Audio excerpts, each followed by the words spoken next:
Friends, आज का topic हमने सुश्रुत संहिता से लिया है। सुश्रुत संहिता के कल्प स्थान सेकंड चैप्टर से लिया है। वहां पे स्थावर विष के लक्षण बताए हैं, वहीं पर उसकी चिकित्सा। इसके अगले चैप्टर में आप पढ़ेंगे जांघा विष के लक्षण और उसकी चिकित्सा। तो प्रॉब्लम क्या होती है जब दो सिमिलर चीजें आ गई। अब यहाँ पे भी उन्होंने स्थावर विष के लक्षण कितने 7 वेग बताए उन्होंने।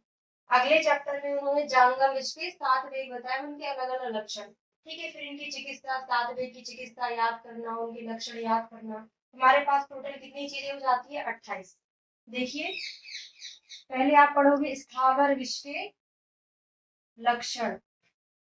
7 वेग है, हमको सातों वेग का अलग अलग याद रखना पड़ेगा। बहुत इंपॉर्टेंट टॉपिक है, बहुत सारे क्वेश्चन पूछे जाते हैं। फिर आप स्थावर विष की चिकित्सा पढ़ेंगे, वो भी 7 वेगों की चिकित्सा अलग अलग आपको याद करना पड़ेगा। फिर आप जांगम विष के लक्षण पढ़ेंगे, उसके कितने वेग हैं? टोटल 7। ठीक है, फिर आप उसकी चिकित्सा पढ़ेंगे, तो कितना हो गया? टोटल 28 हो गया। ठीक है, तो 7 7 7 7 करके 28, आपको इतना सारा याद रखना पड़ेगा। ये तो हुआ केवल सुश्रुत का। फिर आप चरक संहिता में पढ़ेंगे। चरक संहिता में अब इन्होंने यहाँ पे 7 वेग बताए हैं, चरक ने, आचार्य चरक ने 8 वेग बताए हुए हैं। तो जब चरक और सुश्रुत का कुल मिला के बहुत सारे वेग याद करना रहता है उनको। ठीक है, तो एक एक पढ़ते चलेंगे और उनको साथ में याद करेंगे। पहला देखते हैं प्रथम वेग। ना, प्रथम वेग में क्या मिल रहा है हमको? जीवा, श्याव, स्तब्धता। जीवा कैसी होती है, कैसी मिलती है? श्याव होती है, स्तब्धता। और भी मिलता है यहाँ पे ना, कास, और एक और लक्षण मिलता है श्वास। पहले वेग में क्या मिल रहा है? जीवा श्याव हो जाती है, स्तब्धता आ जाती है, कास मिलता है, श्वास मिलता है। अब देखिए, स्थावर विष मतलब क्या हुआ? हमने कोई भी जड़ी बूटी तो नहीं बोलेंगे, कोई विष है, मुख से उसका पान किया, वो क्या कहलाता है? स्थावर। तो जांगम क्या कहलाता है? कोई भी सर्प हुआ, वृश्चिक हुआ, उसने हमको दंश किया, वो क्या कहलाता है? जांगम। ठीक है, तो स्थावर का हम क्या करते हैं? पान करते हैं। तो पान करते हैं तो सबसे पहले कहाँ पर टच होता है स्थावर विष? जिह्वा पर टच होता है। तो जिह्वा कैसी पड़ जाएगी? श्याव हो जाएगी, उसमें स्तब्धता आ जाएगी, जकड़ाहट हो जाएगी। और क्या मिलेगा? काफ नहीं, मूर्छा। मूर्छा और श्वास होता है ना, मूर्छा होगा, श्वास होगा। अब इसको कैसे याद रखेंगे वो समझ लीजिए। जैसे हमने पिया, जिह्वा पर टच हुआ, ये हमने समझ लिया है, और याद करने के लिए अपन थोड़ा सा ट्रिक बनाते हैं। अब किसी ने आपको बोला कि स्थावर विष को आपको टेस्ट करना है, इस विष को आपको पीना है, तो आप क्या सोचोगे? पहले आपकी सांस फूलने लगेगी कि मैं इस विष को कैसे पान करूंगा, इस विष को कैसे पीऊंगा। सिर चकराने लगता है, चक्कर आ जाता है, नाम सुनते से ही विष पीना है, चक्कर आ जाएगा। ठीक है, और हमने ये वाला सेंटेंस अभी समझा दिया है कि जैसे जिह्वा पर टच हुआ, काली हो जाएगी और स्तब्धता आएगी। ठीक है, अब आता है द्वितीय वेग। क्या मिल रहा है? कंठ रुजा, वेपथु, सारदा, विष आमाशय प्राप्त कृते हृदय वेदना। बहुत इंपॉर्टेंट लक्षण है। आपको इसमें से साध और दाह को याद नहीं रखना है, बाकी के सारे लक्षण इंपॉर्टेंट है। ठीक है, तो पहले जिह्वा पर टच हुआ, प्रथम वेग, फिर कंठ में आया तो क्या हो जाएगा? अब द्वितीय वेग हो जाएगा। हाँ, क्रम से चल रहा है बिल्कुल। पहले जिह्वा में, फिर यहाँ पे कंठ में, और बेपथु, कंपन। बेपथु मतलब क्या होता है? कंपन। अब देखो, कोई भी कंपन होता है, ये एक्सेस होते हैं, आपने कभी पढ़ा होगा, तो किसी एग्जाम की तैयारी की होगी। एक्स एक्सेस होता है, वाई एक्सेस होता है ना? जब भी कंपन होता है तो एक एक्सेस के दोनों तरफ कंपन होता है। ठीक है, ये मार्कर है, इसमें हमको कंपन करवाना है, तो कैसे होगा? क्या इधर होगा, इधर होगा। ठीक है, तो एक एक्सिस के दोनों तरफ कंपन। तो दूसरे वेग में क्या हो गया? बेपथु। सारे दाह को याद नहीं करना है। विष आमाशय प्राप्तम। अब विष कहाँ आ गया? आमाशय में। पहले जिह्वा पर टच हुआ था, कंठ से होकर दूसरे में आमाशय में केवल प्राप्त हुआ है, और कहाँ आ गया है? और हृदय में क्या हो रही है? वेदना। इसको हम थोड़ा लास्ट में याद रखेंगे, हृदय वेदना को, बहुत इंपॉर्टेंट भी है, स्टार बना लेना।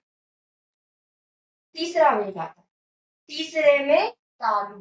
देखो मैच कर रहा है, तृतीय तालु, तीसरा तालु।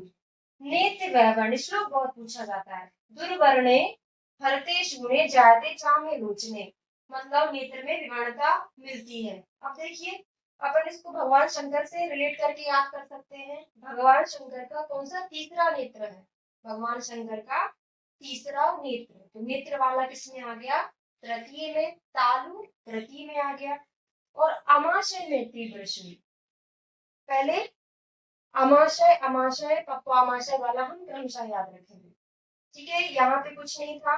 दूसरे में केवल अमाशय को प्राप्त हुआ है। अभी ऋष ने अमाशय में कोई क्रिया नहीं की है, कोई भी कर्म नहीं किया वहां पे पहुंचकर। तो दूसरे में अमाशय में केवल प्राप्त हुआ है। अब तीसरे में क्या होगा? अमाशय में शूल होगा। चौथे में क्या हो जाएगा? चौथे में पक्वामाशय में शूल। तीसरे में केवल अमाशय में शूल हो रहा है। चौथे में दोनों में होगा। एकदम से विष अमाशय को नहीं छोड़ेगा, अमाशय के साथ साथ पक्वाशय में प्रवेश करेगा। तो अमाशय के बाद पक्वामाशय रहेगा। और पंचम में क्या रहेगा? केवल पक्वाधाम रहेगा। ठीक है, जब भी इस टाइप की चीजें आती है आपको साथ में याद रखना पड़ता है। तो ये वाला मार्कर बना लो। अमाशय में प्राप्त हुआ, फिर अमाशय में शूल हुआ। अमाशय को नहीं छोड़ा, पक्वाशय को साथ में ले लिया, पक्वामाशय में शूल हो गया। अमाशय को छोड़ दिया तो क्या हो जाएगा? पक्वाधाम में वेदना, पक्वाशय में वेदना। ठीक है, वापस आ जाते हैं। तृतीय हमारा कंप्लीट हो गया था। चतुर्थ वेग। चतुर्थ की एक ट्रिक लिख लेना, बाकी किसी की हम ट्रिक नहीं बताएंगे, केवल चतुर्थ की ट्रिक है। लिख लीजिए, काशी चार पहिया। आपको काशी जाना है। कैसे जाओगे? फोर व्हीलर से जाओगे। फोर व्हीलर को हिंदी में हम क्या लिख सकते हैं? चार पहिया। चार पहिया वाहन फोर व्हीलर। काशी जाना है, चार पहिया वाहन से जाना है। तो यहाँ पे चार का मतलब केवल क्या है? चतुर्थ वेग है। चतुर्थ वेग की ट्रिक क्या हमारे पास? काशी चार पहिया। का से मिलेगा काश, शी से होगा शिरोगौरव, पा से हो जाएगा पक्वामाशय में शूल। ध्यान रखना है, पा से केवल पक्वाधान में वेदना नहीं लगाना। पा से पक्वामाशय, ही से हो जाएगा हिक्का, आ से हो जाएगा आंतरिक पूजन। चतुर्थ का कोई टफ नहीं था, हमने ट्रिक से याद कर लिया। नेक्स्ट आता है पंचम, कफ प्रसेक। नहीं याद करना है आपको वैवर्ण, तो बाकी सभी याद रखना है, केवल कफ प्रसेक को नहीं याद रखना, नहीं पूछा जाता कभी भी। पांचवे मिल रहा है हमको वैवर्ण। पर्वभेद, सर्वदोष प्रकोप, तीनों बहुत ज्यादा पूछे गए क्वेश्चन है। सर्वदोष प्रकोप ये कैसे याद हो जाता है आपको? आचार्य चरक ने चतुर्थ वेग में सर्वदोष प्रकोप बोला है। आचार्य चरक ने फोर्थ वेग में बोला है। पहले हम क्या पढ़ते हैं? प्रवात पित्त कफ। चतुर्थ नंबर पे क्या आता है? सन्निपात। तो ऐसे करके चरक का याद करवाएंगे आपको, इसके बाद चरक का बताएंगे। वात पित्त कफ तीन हो गया। चतुर्थ पर क्या आता है? सन्निपात। सन्निपात मतलब सर्वदोष प्रकोप। चरक का चतुर्थ में मिलता है, आचार्य सुश्रुत ने पंचम में बोला है। तो कंप्लीट करके इसको हम याद कर लेते हैं। जब भी रेफरेंस नहीं देगा, पूछा जाएगा सर्वदोष प्रकोप कौन से वेग में मिलता है, तो आपको पंचम लगाना है, क्योंकि कल्प स्थान से सारे क्वेश्चन आचार्य सुश्रुत के ही अटेंड होते हैं। ठीक है, पक्वाधान में वेदना हमने अभी याद कर लिया था। षष्ठम वेग आता है बुद्धि व प्राणनाश। अब आपने मासानुमासिक परिचर्या पढ़ी। मासानुमासिक क्या? आपने गर्भणी परिचर्या वाले चैप्टर में ही वो दिया है, मासानुमासिक वृद्धि क्रम दिया हुआ है। वहां पे आपने पढ़ा होगा पंचमे मन, पांचवें महीने में मन बन जाता है। षष्ठे बुद्धि, छठवें महीने में क्या बन जाता है? बुद्धि का प्रादुर्भाव हो जाता है ना गर्भ में। तो षष्ठे बुद्धि से क्या याद हो जाएगा आपको? षष्ठम वेग में बुद्धि व प्राणनाश। प्राणनाश मतलब मृत्यु नहीं समझना, मृत्यु कहाँ है? अगले वेग में आएगी, लास्ट में। प्राण मतलब प्राणों का धीरे धीरे क्षरण हो रहा है, प्राण का धीरे धीरे यहाँ पे नाश होने लगता है। तीव्र अतिसार। अतिसार के कितने भेद होते हैं? 6 भेद होते हैं। तो कहाँ पर मिल रहा है? सप्तम वेग में। लास्ट आता है सप्तम। अब यहाँ पे सारी चीजों का भग्न हो जाए, क्योंकि इसके बाद हमारे पास कोई वेग नहीं है, तो इसमें मृत्यु हमको करवानी पड़ेगी, है ना। तो स्कंद पृष्ठ कटी भग्न और श्वास अवरोध से मृत्यु मिलती है। ठीक है, ये हमारा कंप्लीट हो गया है आचार्य सुश्रुत के अनुसार। इसके अगली क्लास में हम आचार्य चरक का देखेंगे। आचार्य चरक के अनुसार स्थावर विष के लक्षण देखते हैं। प्रथम वेग, इसके पहले हमने अभी सुश्रुत का पढ़ा था। सुश्रुत आचार्य सुश्रुत का बहुत ज्यादा इंपॉर्टेंट है, इसमें कुछ ही चीजें इंपॉर्टेंट है जो हमको याद करवाएंगे। ठीक है, तो चरक के अनुसार प्रथम वेग, इनका ऐसा दिया हुआ आचार्य चरक ने। प्रथम में रस दुष्टि बोला है, सेकंड में रक्त दुष्टि, थर्ड में मांस दुष्टि आता है, फिर चतुर्थ में आता है सर्व दोष प्रकोप। ऐसा हमने आचार्य सुश्रुत के अनुसार नहीं पढ़ा था, तो ये वाला इंपॉर्टेंट है। पहला तो हम यही याद रखेंगे, आपको पता है कि स्थावर विष में सबसे पहले किस चीज की दृष्टि होती है? रस की दृष्टि होती है। ठीक है, जांगम विष में सबसे पहले किसकी दृष्टि होती है? रक्त की। ठीक, कैसे याद करेंगे थोड़ा सा देखिए। जांगम विष कौन से जीव जंतु आते हैं? जैसे अगर सर्प ने दंश किया है, सांप ने काटा है, तो सबसे पहले हमको क्या निकलता है? ब्लड निकलता है, रक्त निकलता है। तो ऐसे हमने याद कर लिया, जांगम में रक्त की दृष्टि और स्थावर में क्या हो जाएगा? रस। स्थावर क्या होता है ना, कोई लिक्विड हमने पी लिया तो लिक्विड क्या हुआ? एक रस हुआ। ठीक है, तो सबसे पहले स्थावर में क्या होगा? रस दृष्टि होगी। रस के बाद आपको पता है कौन सी धातु आती है? रस के बाद रक्त आती है, रक्त के बाद आता है मांस। यहीं तक कंप्लीट करना है, तो इसके बाद और धातुएं नहीं है। ठीक है, तो रस, रक्त, मांस और चौथे नंबर पे क्या आता है? सर्वदोष प्रकोप। अभी हमने सुश्रुत का पढ़ाया था, उसमें क्या बताया था कि क्रम होता है दोषों का। पहले क्या आता है? वात, फिर क्या आता? पित्त, उसके बाद आता है कफ, और लास्ट में हम क्या लिखते हैं? चौथे नंबर पे सन्निपात लिखते हैं। सन्निपात मतलब क्या होता है? सारे दोष इकट्ठे हो जाना। तो सर्वदोष प्रकोप, यहाँ पे वात पित्त कफ नहीं है, केवल हमने याद करवाने के लिए आपको बताया वात पित्त कफ, चौथे नंबर पर आता है सर्वदोष या सन्निपात। तो यहाँ पे हो गया ना सर्वदोष। और आचार्य सुश्रुत ने कहा बोला है सर्वदोष प्रकोप? कंपेयर करके अभी याद करवाया था, 5वें नंबर पे बोला है, 5वें वेग में बोला है सर्वदोष प्रकोप। ठीक है, पंचम में तमह प्रवेश आता है, इसको साथ में याद करते चलेंगे। तो प्रथम में रस दुष्टि, तृष्णा, मोह, दंत हर्ष, जैसे हमारे टंग पर, टीथ पर, दांतों पर टच किया तो क्या होगा? सेंसिटिविटी होगी, उल्टी करने की इच्छा होगी, सलाइवेशन हो गया, बमथू हो गया, क्लम हो गया। क्वेश्चन नहीं पूछा जाता है यहाँ से, सेकंड से क्वेश्चन पूछा जाता है वैवर्ण्य, ये वाला क्वेश्चन पूछा जाता है, लेकिन इधर से नहीं पूछा जाता ज्यादातर। वैवर्ण्य बेपथु बहुत इंपॉर्टेंट है। अभी अभी सुश्रुत का हमने पढ़ा था, बेपथु सेकंड में मिल रहा है, इनका भी सेकंड में मिल रहा है। कैसे याद किया था? एक एक्सिस के दोनों तरफ क्या होता है? कंपन होता है। कंठेरुज अभी पढ़ा था। ठीक है, अब वैवर्ण्य पर ध्यान देना है आपको। वैवर्ण्य, आचार्य चरक ने द्वितीय वेग में वैवर्ण्य बताया है, लेकिन आचार्य सुश्रुत ने वैवर्ण्य कहाँ बताया है? 5वें वेग में बताया है। 5वें वेग में, बहुत अच्छे से याद रखना है। ये वैवर्ण्य है, मतलब पूरी बॉडी में क्या हो रहा है? विवर्णता आ रही है। नेत्र वैवर्ण्य अलग होता है, केवल नेत्रों में विवर्णता आ रही है। वो कहाँ पे बताया था? आचार्य सुश्रुत ने 3रे में बताया था, नेत्र विवर्णता। हमने कैसे याद करवाया था आपको? नेत्र, तृतीय नेत्र, भगवान शंकर का 3रा नेत्र है, तो नेत्र वाला जो लक्षण है वो 3रे में मिल रहा था।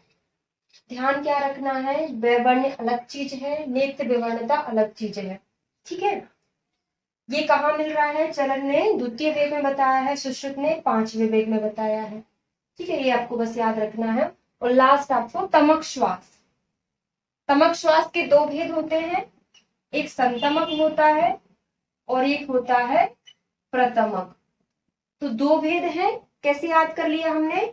2 भेद वाला तमक श्वास दूसरे वेग में है, 2 भेद वाला तमक श्वास कहाँ बता दिए? दूसरे वेग में। ठीक है, नेक्स्ट आता है तृतीय मांस दृष्टि। अभी याद किया था, मंडल, कोट, कंडू, शवथु। अब देखो मांस प्रदोषज विकार, मांस प्रदोषज में यही चीज आएगा, मंडल आएगा, कोट आएगा, कंडू आएगा ना, स्वेलिंग आ जाएगा। शवथु किसमें होगा? ज्यादा मांस में होगा ना, कोई क्वेश्चन नहीं बनता है। चतुर्थ, अभी अभी याद किया हमने, सर्वदोष प्रकोप, सर्दी, अंगुशूल, दाह, मूर्छा से कोई भी क्वेश्चन नहीं बना अभी तक। ठीक है, पंचम में तमः प्रवेश, बहुत इंपॉर्टेंट क्वेश्चन बनता है, तमः प्रवेश। ठीक है, आचार्य सुश्रुत का वैवर्ण्य और पर्व भेद हमने आपको समझाया नहीं था, याद नहीं करवाया था। सुश्रुत ने पंचम में बहुत इंपॉर्टेंट लक्षण क्या बताया है, एक वैवर्ण्य बताया है और एक पर्व भेद बताया है। पर्व भेद मतलब समझते हैं, पर्व मतलब होता है ज्वाइंट्स, ये जो हमारे छोटे छोटे ज्वाइंट्स होते हैं उनको बोलते हैं पर्व। और भेद मतलब टाइप नहीं है, भेद मतलब होता है पेन होना, पर्व में ज्वाइंट्स में पेन होना। ये दोनों लक्षण सुश्रुत ने 5वें वेग में बताए। अब बताइए 5वें नंबर पर कौन सी धातु आती है, रस रक्त मांस मेद अस्थि। तो पर्व क्या हुए, अस्थि आती ना 5वें नंबर पर, तो पर्व क्या है, हड्डियां ही तो है, अस्थि है। पर्व जो हमारे ज्वाइंट्स हैं किससे मिलकर बने हैं, वो अस्थि से मिलकर बने हैं। तो 5वें नंबर पे धातु कौन सी, अस्थि। अस्थि वाला लक्षण कौन, पर्व भेद, कहाँ मिल रहा है हमको, 5वें वेग में मिल रहा है। तो वैवर्ण्य ने हमने कंपेयर करके अभी याद किया, इन्होंने दूसरे में, आचार्य सुश्रुत ने 5वें में।